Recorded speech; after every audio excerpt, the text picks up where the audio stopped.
अस्सलाम वालेकुम नाज़रीन व सामीन, आप देख रहे हैं CPDI पीस टॉक में हूँ आपकी होस्ट नौशीन कुरान। नाज़रीन, ऑपरेशन सिंदूर 2025 अगर चार रोज़ा जंग के बाद ख़त्म हो गए, लेकिन दोनों हमसाया ममालिक के दरमियान टेंशन अभी तक उसी तरह बरकरार है। फ़िज़ाई हदूद दोनों ममालिक की बंद हैं और इंडस वाटर ट्रीटी को लेके भी काफ़ी सीरियस कंसर्न जो है वो दोनों ममालिक में शो किए गए, जिस पे काफ़ी बयानबाजी भी हुई। तो इससे एक लेकिन इसके साथ साथ ही एक पॉजिटिव चीज़ भी हुई कि पीस इनिशिएटिव की बात हुई, ट्रैक टू डिप्लोमेसी की बात हुई। कुछ RSS के सीनियर जो अफसरान हैं, सीनियर ओहदेदारान हैं, उनकी तरफ से भी पॉजिटिव बात की गई। लेकिन ये सवाल अभी भी जूं का तूं खड़ा है कि क्या पाकिस्तान और इंडिया, दो न्यूक्लियर आर्म नेबर्स, क्या एक नई जंग की तरफ बढ़ रहे हैं? क्या कोई और मिलिट्री कन्फ्रंटेशन का चांस मौजूद है, या फिर पीस को एक मौका दिया जाएगा? आज की गुफ्तगू में मुख्तार साहब से इसी के हवाले से बात करेंगे और समझने की कोशिश करेंगे कि अगर ये दो न्यूक्लियर पावर्स अगर किसी जंग की तरफ जाती हैं तो क्या ये न्यूक्लियर आर्म की मौजूदगी में एक महदूद जंग होगी? क्या है सारी डिटेल? हमारे साथ रहिएगा, डिस्कस करते हैं मुख्तार साहब से। अस्सलाम वालेकुम मुख्तार साहब, कैसे हैं सर? जी बिल्कुल ठीक। पाकिस्तान और इंडिया के हवाले से मीडिया में तो खैर रोज ही जंग होती है। मीडिया के अगर ऊपर रहें तो लगता है ऐसे ही है कि शाम को 12 बजे जब टीवी बंद होता है कि शायद जंग कल ही शुरू हो जाएगी। लेकिन क्या है, क्या दोनों ममालिक के दरमियान इस तरह की कन्फ्रंटेशन का कोई और एक कोई ऐसा माहौल बना हुआ है? क्यों ऐसी बातें हो रही हैं? देखिए, ये एक तो ऑपरेशन सिंदूर के बाद उन्होंने अभी तक अनाउंस नहीं किया कि हमने इसको क्लोज कर दिया हुआ है। तो अगर हम फैक्ट्स की बात करें तो एक फैक्ट ये हो गया। अच्छा, दूसरी बात ये होती है कि अगर एक जंग ख़त्म हुई है तो उसके बाद कोई पीस प्रोसेस चले, दोनों मुल्कों के बीच में ताल्लुक नॉर्मलाइज हो जाए। तो हमने अभी तक ये भी नहीं देखा कि वो ताल्लुक नॉर्मलाइज करने के हवाले से वो कोशिश हुई है। कुछ बातें आती ज़रूर रही हैं कि जी कोई जो है बिहाइंड द कर्टन कुछ बात हो रही है, कोई ट्रैक 2 पे गुफ्तगू हो रही है, लेकिन उसकी भी फिर दोनों मुल्कों ने एक तरह से तरदीद की है और वो भी लगता है कि कोई सीरियस एफर्ट नहीं थी। पॉजिटिव चीज़ें अगर हमको नज़र आई हैं तो आप बहुत ही कोई इक्का दुक्का है, मतलब कोई बहुत ही कोई इनकॉन्सिक्वेंशियल सी हैं। फॉर एग्जांपल ये जो दिसंबर में जब खालिदा ज़िया साहिबा फौत हुई तो वहाँ पे जयशंकर गए हुए थे, पाकिस्तान से अयाज सादिक साहब जो स्पीकर नेशनल असम्बली है वो गए हुए थे, तो जयशंकर ने आगे आके उनसे हाथ मिलाया। तो एक तरह से पॉजिटिव बात थी कि चलो जहाँ पे क्रिकेट के प्लेयर्स आपस में हाथ नहीं मिलाएंगे, ये इस तरह की बात हो रही थी, तो वहाँ पे इंडिया के फॉरेन मिनिस्टर और पाकिस्तान के स्पीकर हाथ मिला लेते हैं। तो ये मतलब वो बहुत छोटी सी बात है, लेकिन उस वक्त इस पर हेडलाइंस भी बनी कि ये एक अच्छा जेस्चर है। एक और जो चीज़ हमने उसके बाद जिसको कह सकते हैं पॉजिटिव थी वो ये है कि पहलगाम के बाद तो इंडिया ने बहुत ही तेज़ी से जल्दी से पाकिस्तान को एक्यूज़ कर दिया कि उसका उसमें हाथ है। लेकिन जब दिल्ली में वाक़यात हुए जो उनके मेट्रो स्टेशन के करीब लाल किला के एरिया में हुए थे नवंबर 10 को, तो उसके बाद इंडिया ने उस तरह की तेज़ी नहीं दिखाई थी। मतलब होता है ना कि बहुत तेज़ी से अगेन आप पाकिस्तान पे इल्ज़ाम लगाते और फिर कोई टेंशन बढ़ जाती, तो इंडिया ने उस वक्त एक तरह से रिस्ट्रेंट का इज़हार किया। इंसिनुएशंस थी, वैसे डायरेक्टली कह रहे थे ये पाकिस्तान ने किया है, लेकिन सरकारी सतह पे उस तरह की बात नहीं हुई, क्योंकि सरकारी सतह पे अगर वो ये लाइन लेते कि ये पाकिस्तान ने करवाया है तो फिर अपनी जो उनकी एक तरह का वो पहले से उन्होंने कमिट किया हुआ है कि अगर हम पे हमला होगा तो हम जवाब देंगे, तो फिर जाहिर है वो बड़ी कार्रवाई करनी पड़ती। तो उन्होंने उस वक्त रिस्ट्रेंट का मुजाहरा किया। रिस्ट्रेंट कह लें, ये रिस्पॉन्सिबिलिटी कह लें, जो कि अगर पाकिस्तान नहीं था मुलव्वस तो फिर बात करना बनती नहीं है अनलेस कि आपके पास कोई एविडेंस हो। तो ये तो कुछ पॉजिटिव बातें हो गई, लेकिन ये बहुत ही छोटी छोटी आप कुछ चीज़ें गिनवा सकते हैं। ओवरऑल मजमूई तौर पे जब आप देखते हैं तो आपकी बात ठीक है कि ना तो ऑपरेशन सिंदूर को अभी तक बंद किया गया है, ना ही उसके बाद कोई पीस प्रोसेस चला है, ना ही दोनों मुल्कों के बीच में फुल डिप्लोमेटिक रिलेशंस रिस्टोर हुए हैं। मतलब दोनों मुल्कों के बीच में अभी भी हाई कमिश्नर्स नहीं है। इंडिया में भी पाकिस्तान का हाई कमिश्नर नहीं है, पाकिस्तान में इंडिया का हाई कमिश्नर नहीं है। अच्छा, फिर ये भी है कि जो है ना ट्रेड भी नहीं खुली है, कोई वीज़ा वगैरह भी एक दूसरे को बिल्कुल ही नहीं दिए जा रहे हैं, कोई शायद कोई इक्का दुक्का किसी को दे देते हैं वरना नहीं दे रहे हैं। अच्छा, लेकिन रिसेंटली कुछ और चीज़ें हमने देखी हैं। चलो ये तो एक ओवरऑल चल ही रहा था, रिसेंटली एक और चीज़ देखी है हमने, मतलब 2-3 चीज़ें साथ साथ ही हमने देखी हैं।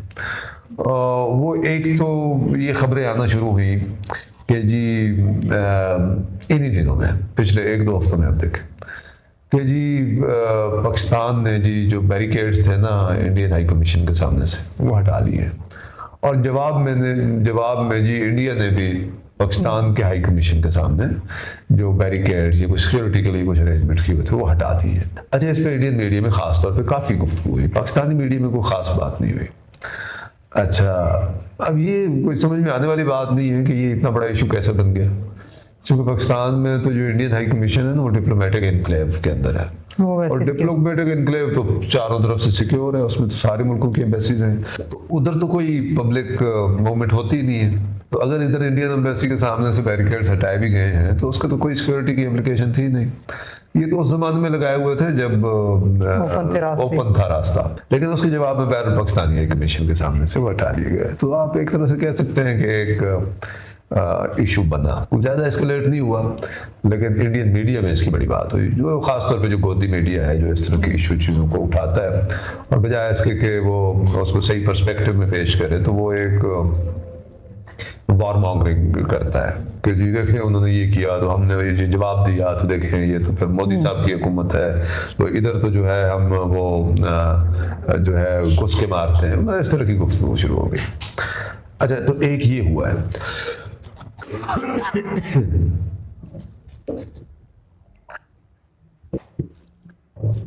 अच्छा, इन्हीं दिनों में एक और गुफ्तगू शुरू हुई जो अगेन इंडियन मीडिया में उसको काफ़ी हाइप दी गई, वो ये है जी कि तुर्की के और चाइना के जो कार्गो जहाज़ हैं वो पाकिस्तान में उतर रहे हैं जी, मसरूर बेस पे और चकलाला बेस पे, और देखें जी कोई बड़ी तैयारी हो रही है, और देखें जी वो पाकिस्तान को आर्म किया जा रहा है, तो देखें जी पता नहीं कुछ टाइम के अंदर ही बड़े बड़े कार्गो जहाज़ आ रहे हैं।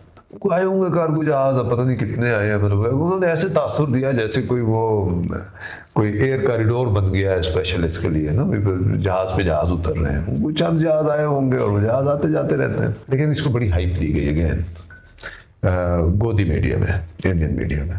तो एक ये दूसरी बात हुई। इन्हीं दिनों में एक और चीज़ हुई कि इंडिया में मीडिया में खासतौर पर ये खबरें लगी कि ये पाकिस्तान ने कोई 250 के करीब जो चाइनीज़ मेड SH-15 155 mm की जो ट्रक माउंटेड हाउसर्स हैं वो डिप्लॉय कर दिए बॉर्डर पे। तो देखें जी ये एक बड़ी एस्केलेशन हो गई है, पाकिस्तान पता नहीं क्या कर रहा है, तो देखें जी वो हाउसर्स लगा दिए। अच्छा, हम इनको कलेक्टिवली देखते हैं कि भाई एक तरफ तो ये खबरें आई गई पाकिस्तान, और थोड़ी एक छोटी विंडो के अंदर ना कि देखें जी वो हाउसर्स लग गए, पाकिस्तान ने डिप्लॉय कर दिए हैं, तो फिर जी वो कार्गो जहाज आ रहे हैं, और फिर ये एम्बेसी वाली बात। तो अब इससे वो शक पैदा होता है कि ये चल क्या रहा है, मतलब ये छोटी छोटी बातों को क्यों बढ़ा के पेश कर रहे हैं। आर्टिलरी वगैरह की डिप्लॉयमेंट जो है वो इंडियन साइड पे भी होती है, इधर भी होती है। वो टिपिकली होता ही है कि अगर कोई एडिशनल मिलिट्री एसेट इंडिया लेकर आता है तो पाकिस्तान भी लेकर आ जाता है, कोई पाकिस्तान लेकर आता है तो इंडिया भी ले आता है, लेकिन इस तरह की तो कोई खबर नहीं थी ना कि कोई ट्रूप्स की मूवमेंट है। अच्छा, ट्रूप्स की मूवमेंट तो वो जब ऑपरेशन सिंदूर इन्होंने लॉन्च किया था उस वक्त भी नहीं हुई थी, मतलब वो बॉर्डर पे ऊपर कोई बिल्डअप नहीं था। तो ये 250 आर्टिलरी उन्होंने लगा दी है पाकिस्तान ने, तो वो कोई रिप्लेस किए होंगे, या मतलब 250 की पूरे इंडियन बॉर्डर पे या कुछ उसकी बेल्ट्स के ऊपर उसकी क्या सिग्निफिकेंस है, और वो भी कुछ बिल्कुल बॉर्डर के ऊपर नहीं होगी, थोड़ी पीछे होगी। खबरें भी कुछ इसी तरह की थी, और इंडिया ने भी वो लगाई हुई है। अच्छा, बल्कि उससे पहले तो इंडिया से ये खबरें आती हैं कि देखें जी पहले स्मॉल आर्म्स पाकिस्तान की तरफ से स्मॉल आर्म फायर होता था, तो अब देखें हम तो आर्टिलरी को फायर करते हैं। तो एक्चुअली इंडियन आर्टिलरी पहले ही लगाई हुई है, वो खुद उनकी पिछली रिपोर्ट्स उठा के देख लें तो उससे पता चल जाता है। हो सकता है पाकिस्तान ने उसको बैलेंस किया हो, ये वो जो छोटी मोटी मूवमेंट्स हैं वो चलती रहती हैं, क्योंकि कोई बड़ा बिल्डअप तो है नहीं है, उसकी कोई रिपोर्ट्स नहीं है ना इंडियन तरफ से ना पाकिस्तान की तरफ से, लेकिन ये खबरें लगाई गई है। अच्छा, इंडिया के पास भी इस तरह की वो हैं मोबाइल जो है ना 155 mm की, उनके पास वो अपना एक सिस्टम है जो इन्होंने खुद कोरिया की मदद से बनाया है, वो K9 वाइग्रा टी इनके पास वो गन है, कोरिया की मदद से बनाई गई है, तो वो भी उनके पास है। शायद इंडिया के पास वो तादाद में कम है, क्योंकि वो अभी उनको जैसे होता है ना फाइनल टेस्टिंग वगैरह और उसकी डिप्लॉयमेंट अभी वो कर रहे हैं। तो इससे शक गुजरता है कि कोई चीज़ पक तो नहीं रही है, क्योंकि बाज़ बात ना हुकूमतें कुछ करना चाह रही होती हैं तो फिर मीडिया में एक माहौल बनाने की कोशिश करती हैं। तो क्या ये तो नहीं है कि कुछ ऐसा किया जा रहा है, लेकिन इंडिया में ये की बात देख रही है, 3-4 चीज़ें तो मैंने बताई ना, उससे पहले वो मक्का पैक्ट की बड़ी बात हो रही है, फिर रिसेंटली ये बात भी शुरू हो गई कि बांग्लादेश भी उसका हिस्सा बनने जा रहा है। तब इंडिया के अगर ओवरऑल नैरेटिव्स उठा के देखें ना, तो वो तो एक बहुत परेशानी वाले नैरेटिव्स हैं। मक्का पैक्ट हो गया, वो पाकिस्तान ने ये हाउसर लगा दिए, पाकिस्तान में जहाज गिर रहे हैं, वो कार जहाज आ रहे हैं, पाकिस्तान ने यूक्रेन के साथ जी वो ड्रोन का मुआहदा कर लिया है, फील्ड मार्शल ये कर रहा है, फील्ड मार्शल वो कर रहा है। तो मतलब इस तरह की चीज़ें। अच्छा, साथ ही में और नैरेटिव्स भी थे जो इसी से एक तरह से कंसिस्टेंट है। वो देखिए जी, पाकिस्तान को फॉल्स फ्लैग ऑपरेशन कर सकता है। देखिए जी, कश्मीर में हालात ख़राब है, पाकिस्तानी जो साइड पे जो कश्मीर है, आज़ाद जम्मू एंड कश्मीर के, उधर हालात ख़राब हैं। तो देखें जी, ये वो हालात हैं जिसमें ये कुछ ना कुछ करेंगे। फिर जब ये यहाँ पे वैसे कोई पॉलिटिकल एजिटेशन जैसे तारीख इंसाफ का या कोई उसका होता है, तो उसके बाद भी उधर जो खबरें लगती हैं तो उसमें इसी तरह की बातें की जाती हैं कि देखिए ये के हवाले से बहुत बातें होती हैं। हाँ, तो इनके मुल्क के अंदर ये बड़ी परेशानी है, तो ये बॉर्डर पे कुछ करेंगे। अच्छा, तो मतलब एक छोटे स्पैन के अंदर इस तरह की बातें बहुत ज़्यादा हुई हैं। तो अब एक क्यास तो आप ये कर सकते हैं कि कोई हुकूमत की शय थी उनकी, और उन्होंने उस पर ये बातें की हैं और इसको थोड़ा हाइप अप किया है। अच्छा, फिर सवाल ये है कि अगर उन्होंने हाइप अप किया है तो क्यों किया है? क्या वो कोई तैयारी कर रहे हैं? इंडिया कोई तैयारी कर रहा है और उसका माहौल बना रहा है? लेकिन पिछले कुछ अर्से में अगर ऑपरेशन सिंदूर के बाद हम देखें तो बहुत सारी मिलिट्री एक्विजिशन तो खुद इंडिया में बहुत सारी हुई हैं, पाकिस्तान में भी ज़ाहिर है फिर उसको काउंटर करने के लिए हुई हैं। लेकिन क्या ये इसको ये जो मिलिट्री एक्विजिशन है, क्या हम इसको कहेंगे कि क्या एक नई जंग की तरफ बढ़ने की वजह से करें, या फिर ये अपनी डेटरेंस, अपनी प्रिपेयर्डनेस ही सिर्फ शो करती हैं? लेकिन एक तो प्रिपेयर्डनेस होती है ना वैसे ही कि चलो आपकी कैपेबिलिटी होनी चाहिए, तो वो तो दोनों मुल्क करते रहते हैं। और ज़ाहिर जब दोनों मुल्क करते हैं तो पाकिस्तान इंडिया को सामने रख के करता है, और इंडिया पाकिस्तान और चाइना दोनों को सामने रख के करता है। तो आपकी बात ठीक है कि जो पाकिस्तान की एक्विजिशन है वो तो शायद उसके कहीं दूर तक उसको मैच नहीं कर सकती ना जो इंडिया कर रहा है। लेकिन इंडिया का तो सिर्फ 114 राफेल खरीदने का जो मनसूबा है वो कोई $40 बिलियन के करीब का है। फिर जो वो सबमरीन जर्मनी से खरीदने चाह रहे हैं वो भी कोई $8 से $10 बिलियन के करीब है। अच्छा, उसके अलावा वो तो आप इसकी बात भी कर रहे हैं कि हमने MQ-9 टाइप के ड्रोन जो बहुत हाई एंड ड्रोन हैं अमेरिका से, वो खरीदने की बात हो रही है। अच्छा, वो 26 राफेल जो नेवल उसके लिए उनका ऑर्डर उन्होंने पहले दिया हुआ है। फिर उनकी एक मैसिव डोमेस्टिक आर्मामेंट कैपेसिटी भी है, वो भी कर रहे हैं। जो रशिया से 5th जनरेशन जहाज़ों की बात भी हो रही है। तो एक्चुअली तो इंडिया की अपनी बड़ी मैसिव एक्विजिशन है ना, जो पाकिस्तान की हैं, जो खबरें आई हैं वो तो उसके कहीं करीब भी नहीं जाती ना। मतलब पाकिस्तान की आपको बड़ी बड़ी खबरें क्या आई हैं, मतलब ये कार्गो जहाज आए तो कोई ड्रोन आए होंगे, अगर आए हैं तो। अच्छा, तो ड्रोन्स तो मतलब इंडिया खुद भी बहुत बना रहा है, वो इसराइल से भी बहुत बड़ी तादाद में लेता है। तो इसके अलावा पाकिस्तान की क्या है कि पाकिस्तान की एक खबर जो मुसद्दका है कि वो J-10 मजीद लेने जा रहा है, ये J-35 की कुछ बात हो रही है, वो भी शायद अभी डिलीवरी तो शुरू नहीं हुई है। उसके मुकाबले में इंडिया की जो एक्विजिशंस के प्लान हैं वो तो काफ़ी ज़्यादा है। इसके अलावा उन्होंने S-400 की भी मजीद बैटरीज का ऑर्डर किया हुआ है। अच्छा, वो तो चलता रहता है, लेकिन बात होता है कि अब शॉर्ट विंडो में जब इसको बहुत हाइप अप करते हैं तो फिर आप सोचते हैं कि चल क्या रहा है, क्यों ये किया जा रहा है। अच्छा, अब इसकी तौजीह अब अगर आप करते हैं तो एक तो सिंपल ये बात हो सकती है कि जी वो कुछ डोमेस्टिक इश्यूज से तवज्जो हटाने के लिए, वो जैसे पाकिस्तान पे इल्ज़ाम लगता है ना कि जी आप कश्मीर जो आज़ाद कश्मीर में मसाइल चल रहे हैं या जो अपोजिशन से मुतालिक मसाइल चल रहे हैं कि जी देखें जी ये वो चूँकि मसाइल हैं तो ये उससे तवज्जो हटाने के लिए इंडिया से कोई फंडा ले सकते हैं। ये इंडियन मीडिया में, गोदी मीडिया में आपको आमतौर पर सुनने में आएगा। अच्छा, तो फिर इसी तरह की बात फिर इंडिया की तरफ से भी हो सकती है। बिल्कुल, लेकिन इंडिया में भी तो इलेक्शन के सीजन चलते रहते हैं। पहलगाम भी तो इलेक्शन से थोड़ा सा पहले हुआ था ना, जो उनके इलेक्शन बंगाल वगैरह में थे, आजकल तो कॉकरोच पार्टी, बिहार वगैरह में। और वो अच्छा, तो आजकल कॉकरोच पार्टी का इशू चल रहा है। और वो जो है जेन जी और जेन अल्फा, उनकी बात हो रही है। और इन यंग लोगों के ग्रुप्स स्कूलों को जाके विजिट कर रहे हैं और देखते हैं कि उधर बिल्डिंग के क्या हालात हैं और वाशरूम के क्या हालात हैं और टीचर्स कितने हैं।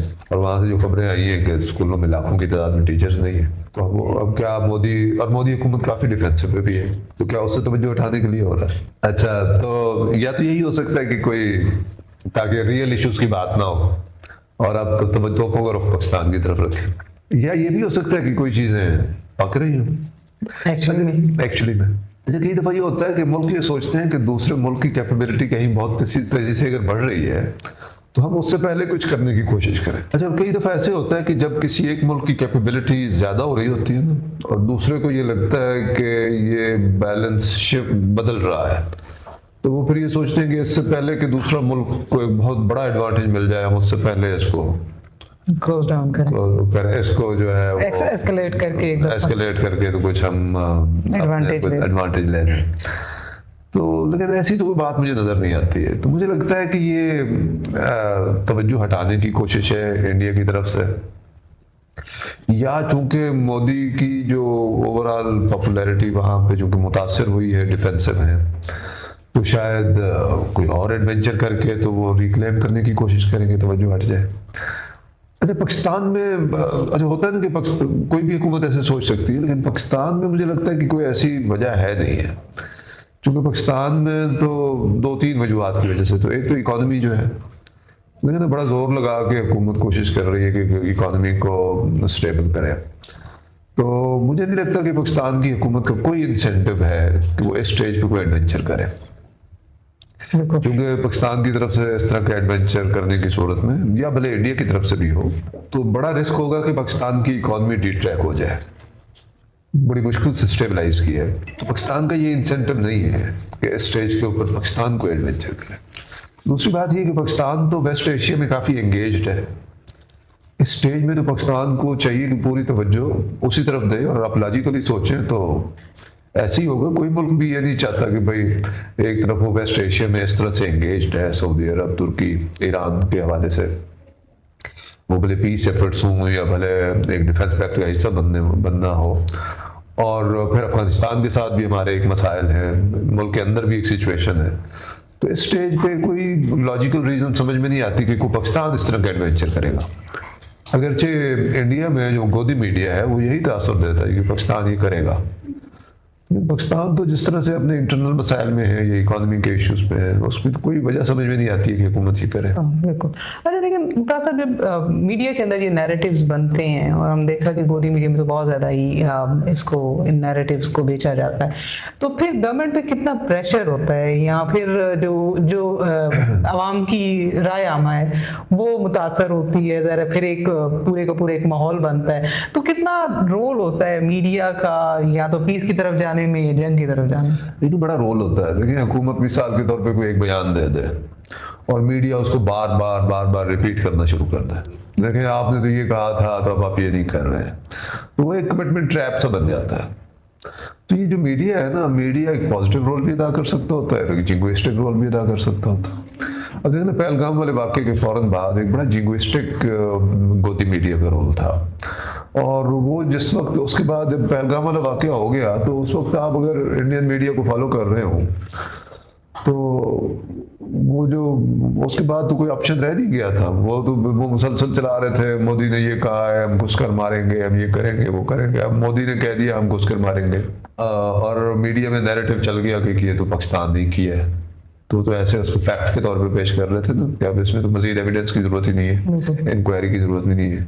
अच्छा, तो अगर आपने पहले ये जज ज्यूरी बन के साबित कर दिया कि भाई पाकिस्तान ने किया है, आपने इस पर माहौल बना दिया, आपने कहा बहुत बड़ा वाक़या हुआ है, वो था भी बड़ा वाक़या, टेररिज्म का वाक़या तो वो था, फिर आपने कहा मोदी साहब ने कह दिया हुआ है कि अब हम इस पर कुछ जवाब देंगे, तो अब आप मुसलसल ये चला रहे हैं।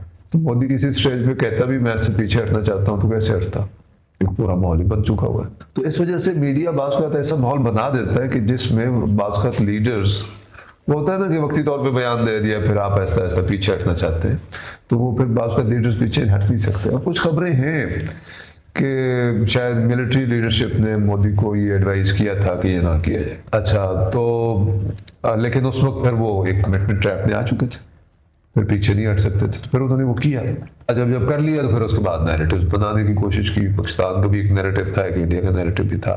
अब पूरा जोर उधर ये लगा कि हम ये नैरेटिव बताएं कि हम ये जंग जीत चुके हैं। तो ये होता है, और बाद में खैर वो उसी मीडिया ने उनको नैरेटिव बनाने में हेल्प भी दी। तो मतलब बात आप ये कह लें कि अगर दोनों मुल्कों में विन विन का नैरेटिव बन जाए तो एक तरह से तो अच्छी बात है। अब लेकिन ऑपरेशन सिंदूर और उसके मार के बाद पाकिस्तान में ये नैरेटिव बन गया कि हम जीत चुके हैं, पाकिस्तान के अंदर तो कोई अभाव नहीं है, किसी को उससे इख्तलाफ नहीं है, हर कोई यही कहता है हाँ हम जीत गए। इंडिया में भी बड़ी हद तक मोदी ने और गोदी मीडिया ने कन्विंस कर दिया, लोगों को परसुएड कर दिया कि जी हम जीत गए हैं। हमने जी पाकिस्तान के पता नहीं कितने हवाई अड्डे तबाह कर दिए, एयर बेसिस तबाह कर दिए। अच्छा, तो वो गोदी मीडिया ने मोदी को एक तरह से हेल्प की है, तो आप इसको एक तरह से पॉजिटिव भी कह सकते हैं कि चलो जी अगर इंडिया में ये नैरेटिव बनता कि हम हार गए हैं तो फिर अब तक हो सकता है एक दूसरा एपिसोड शुरू कर चुके होते। बिल्कुल। अच्छा, तो ये पाकिस्तान में अगर फंस गया एक, इसके वो दूसरी बात होती, कोई उल्टी नैरेटिव बन चुका होता तो फिर हमारी हुकूमत ये सोच रही होती कि अब हमने कुछ करना है। तो एक तरह से अगर पॉजिटिव नैरेटिव दोनों तरफ बन जाए तो एक तरह से तो अच्छी बात होती है। लेकिन इस दफ़ा हुआ ये है कि अगरचे इंडिया में वो नैरेटिव तो बनाने में कामयाब रहे हैं, अब हमारे भी ये रिव्यूअर्स हैं कई दफ़ा के यही कमेंट करते हैं कि बस आपके यहाँ जी नैरेटिव चल गया, वरना तो हमने बहुत नुकसान किया था। तो भाई अब इसके बाद फिर प्रॉपरली नॉर्मलाइज कर लें इसको, कोई मतलब चीज़ें तय हो जाएं, कुछ भी हालात नॉर्मलाइज हो जाएं। चलो जी आप जीत गए तो हम नॉर्मलाइज कर रहे हैं, हम अपने मुल्क में जीत गए, आप उधर जीत गए। हाँ, मतलब हम वो नॉर्मलाइजेशन हुई नहीं है। अच्छा, जब तक वो होती नहीं है ना तो एक रिस्क मौजूद रहेंगे कि आप एक तो मीडिया इसी तरह के रिस्पॉन्सिबल मीडिया, फिर ये जो खबरें बीच में आती हैं फिर मिस इंटरप्रिटेशन हो सकती होती हैं। तो मेरे ख्याल में अच्छी बात तो ये हो कि diplomatic relation full fledge restore हो और अब इंडिया ऑफिशियली ऐलान करे कि अब उन्होंने ऑपरेशन सिंदूर को बंद कर दिया हुआ और कोई ट्रेड वगैरह शुरू हो और फिर आहिस्ता आहिस्ता तनाज़ात की तरफ आप आगे बढ़े। बिल्कुल। अच्छा सर, लास्ट में सिर्फ एक सवाल आपसे ये पूछना चाहूँगी कि बेसिकली जंग इस वक्त दोनों मुल्कों के हक में है नहीं। अगर वो भी अपनी इकोनॉमी को देखें तो उनको शायद पॉलिटिकली तो कोई फ़ायदा हो जाए, लेकिन इकोनॉमिकली वो उनको भी, तो हमारे यहाँ भी हालात ऐसे ही है कि बड़ी मुश्किल से हम अपना जो है ना वो इकोनॉमिक बैलेंस बेहतर करने की कोशिश कर रहे हैं।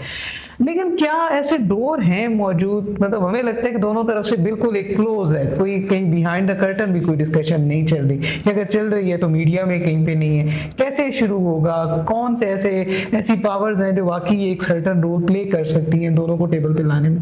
देखिए ना, इंडिया की हुकूमत ने जो एक माहौल बनाया है पिछले 12-13-15 साल में, जब से मोदी खासतौर पर वज़ीर आज़म बना है, तो वो कुछ चंद दिनों में, चंद महीनों में, 6 महीने, साल में तो बदलेगा नहीं। वो तो यही है ना कि बस ये आप छोड़ें पाकिस्तान को, सार्क को भी फंक्शनल करने की जरूरत भी नहीं है, बस पाकिस्तान को बाईपास करो, पाकिस्तान को इग्नोर करो, और अगर इंडिया में कोई टेररिज्म का वाक़या हो जाए तो पाकिस्तान को ब्लेम करो और उसके खिलाफ कोई रिप्राइजल्स करो और उसके बाद विक्ट्री का नैरेटिव बनाओ। ये है इंडिया, घुस कर मारो का नैरेटिव बनाओ। अब देखो ना, मोदी ने आने के बाद यही किया है। शुरू में साल, 1.5 साल, 2 साल एक रहा कि मोदी जब वज़ीर आज़म बना तो उसने इनवाइट किया, वज़ीर आज़म नवाज शरीफ चले गए उधर, फिर मोदी भी आए, रायबट भी आए, तो वो शुरू में एक एफर्ट हुई जो नवाज शरीफ साहब की तरफ से भी थी और मोदी साहब की तरफ से भी थी।